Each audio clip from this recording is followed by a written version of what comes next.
8월 7일입니다. 로마서 7장 21절, 22절, 23절 말씀 생각해 보겠습니다. 오늘은 좀 내일까지 이 말씀을 좀 살펴보려고 하는데요. 21절부터 25절까지의 말씀 가운데서 좀 시간 관계상 오늘은 21절부터 23절 말씀만 좀 생각해 보고 나머지는 내일 생각해 보려고 합니다.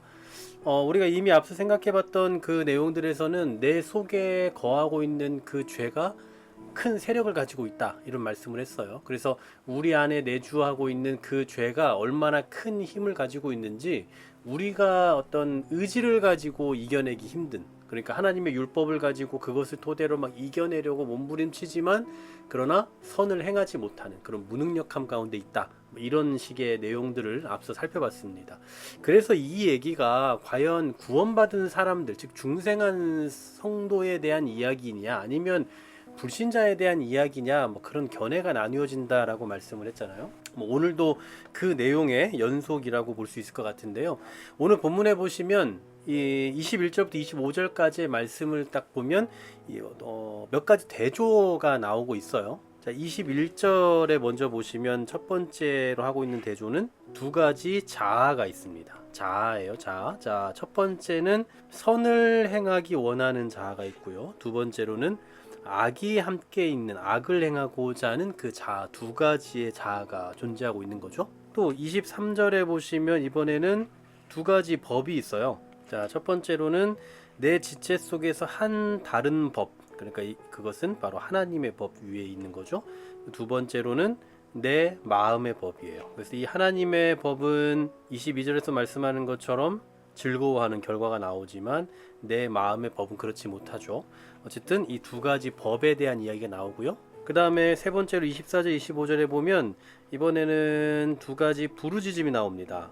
자, 그 24절 첫 번째로 곤고한 사람이다 라고 부르짖고 있고요. 두 번째는 25절에 하나님께 감사한다 라고 하는 그 확신의 부르짖음이 나오고 있어요. 또 마지막 네 번째로는 25절에 보면 이번에는 두 개의 종노릇이 나옵니다. 자, 첫 번째로는 하나님의 법이고요. 두 번째로는 죄의 법이 나오죠. 자, 이처럼 오늘 이 21절부터 25절까지의 말씀은 총 네 가지의 대조가 나오고 있다는 거예요. 두 가지 자아와 두 가지 법과 두 가지의 부르짖음, 그리고 두 가지의 종노릇, 머리로 가리고 있네요. 네, 두 개의 종노릇, 이렇게 총 네 가지의 대조가 등장을 하고 있다. 그 중에서도 이제 오늘 우리가 살펴보고자 하는 것은 이제 앞부분입니다. 자, 21절을 먼저 보시면요. 그러므로로 시작을 하고 있어요. 그러니까 앞에 내용과 이제 연관이 되어 있다라는 거죠. 자, 내가 한 법을 깨달았다라고 말합니다. 이 법은 어떤 원리, 어떤 규칙이 있다, 이런 것을 이제 스스로 알게 되었다라는 거죠. 그 깨달은 법칙이 뭐냐? 선을 행하기 원하는 나에게 악이 함께 있다라는 것을 깨달았다는 거예요. 그러니까 선을 행하고자 하는 내가 있습니다. 즉 선을 행하고자 하는, 아까 말씀드렸잖아요, 자아가 있다고요. 그런데 그런 나에게 뭐가 있는가 보니 악이 있어요. 악. 선을 행하고자 하는 그때에 악이 함께 있다, 이것을 깨달았다, 이 얘기입니다. 이로 인해서 어떤 일이 발생하느냐, 22절 23절을 보십시오. 내 속사람으로는 하나님의 법을 즐거워하지만 또 다른 법이 있어서 내 지체 속에 있는 죄의 법으로 나를 사로잡는 것을 본다라고 표현하고 있죠. 자, 내 속사람으로는 하나님의 법을 어떻게 한다고요? 즐거워한다라고 말하잖아요. 자, 속사람이 하나님의 법을 즐거워한다. 여기서 말하는 이 속사람이 과연 뭘 의미하느냐, 이제 크게 두 가지 해석이 가능해요. 첫 번째로는 그리스도 안에 있는 그 새 사람, 그리스도로 말미암아 변화된 새 사람이라는 의미가 있고, 또 한 가지는 그냥 그 말 자체로 그냥 마음, 내적인 어떤 인격의 중심부라 할 수 있는 그 마음으로 보는 해석입니다. 이 중에서도 이유가 여러 가지가 있지만 저는 첫 번째, 즉 그리스도 안에 있는 그 새 사람, 중생한 그 사람으로서의 마음가짐, 그것으로 좀 보는 게 나을 것 같아요. 바로 그 마음이 하나님의 법을 즐거워한답니다. 그런데 문제는 그 안에 또 뭐가 있다고요? 다른 법이 있다라는 거죠. 좀 무슨 약간 언어유희처럼 어떤 나름의 그 뭐랄까요, 라임이 있는 그런 표현일 수 있지만 내 마음의 법과 또 싸우는 법, 이렇게 계속 하나님의 법, 무슨 법을 계속 표현하고 있어서 조금 헷갈리긴 하지만 그리 어렵지 않을 것 같아요. 간단합니다. 내 마음의 법은 지금 뭘 하고 있어요? 하나님의 법을 즐거워하고 있는 상태예요. 그러니까 여기서 말하는 내 마음의 법은 하나님의 법을 즐거워하는 그 마음이겠죠. 그런데 그 마음과 싸우는 법이 있다라는 거예요. 그 싸우는 법은 뭐냐?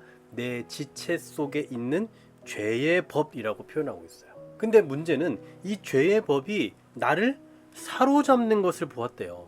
하나님의 법을 지키면서 살아가는 그것을 즐거움을 느끼는 그 안에 내 안에 마음이 있는데 그 마음의 법을 죄의 법이 와서 다 사로잡아 버렸다라는 표현인 거죠. 그러니까 여기서 말하는 이 죄는 우리가 앞서도 계속 죄에 대한 이야기를 많이 다뤘지만 그냥 죄를 단순히 어떤 윤리적으로 뭘 했다 하지 않았다 이런 것으로 말하는 게 아니라 커다란 세력으로 말하고 있는 거예요. 자, 여러분 앞에도 제가 말씀드렸지만 이 문맥의 흐름에서 우리가 계속 염두에 두어야 될 것은 이제 8장으로 나아가고 있잖아요. 8장에서 뭐가 나온다고 했죠 전에? 성령님이 나온다고 했잖아요. 성령님의 필요성을 인지하기 위한 그 과정이라고 보셔야 돼요. 지금 그런 흐름을 놓치면 안 되는데 오늘 본문을 통해서 알 수 있는 것은 뭐냐면 죄는 하나의 세력과 같은 존재다. 그러니까 우리가 죄를 쉽게 보면 안 돼요. 그냥 간과하면 안 된다고요. 이 정도는 괜찮지, 이건 작으니까라고 생각할 수 있는 게 아니라고요. 왜냐하면 죄는 우리의 마음을 하나님으로부터 돌려낼 만큼 강한 힘을 가지고 있는 세력이기 때문입니다. 오늘 이 죄가 죄의 법으로 나를 사로잡았다라는 이 표현을 여러분 좀 집중하셨으면 좋겠어요. 우리를 사로잡는 법, 그만큼 힘이 있는 세력을 가지고 있는 게 바로 죄다. 그 죄의 세력으로부터 우리가 벗어나고 그 죄를 두려워하며 죄로부터 멀리하고자 하는, 죄를 간과하지 않는 그런 삶을 살아가는 게 필요하다. 이 사실 잊지 마시고 오늘도 우리 삶 속에 이 죄가 얼마나 크게 작용되고 있는지, 그리고 죄가 우리의 삶을 하나님의 법으로부터 얼마나 멀어지게 만드는지 그 죄에 대한 경각심을 가지고 살아가시는 우리의 삶이 되기를 간절히 소망합니다. 하나님, 정말 죄가 얼마나 무서운지를 다시 한번 깨닫는 아침이 되었으면 좋겠습니다. 죄는 하나의 세력과 같아서 우리를 하나님의 법과 싸우게 만들고 우리를 정말 하나님으로부터 떠나게 만들 만큼 강한 힘을 가진 세력으로 존재하고 있다는 것 잊지 않게 하시고, 오늘도 우리가 살아가는 삶의 현장에서 하게 되는 그 자그마한 죄까지도 멀리하고 두려워하고 경각심을 갖고 살아갈 수 있는 지혜로운 성도들 되게 하여 주시옵소서. 예수 그리스도의 이름으로 기도하옵나이다. 아멘.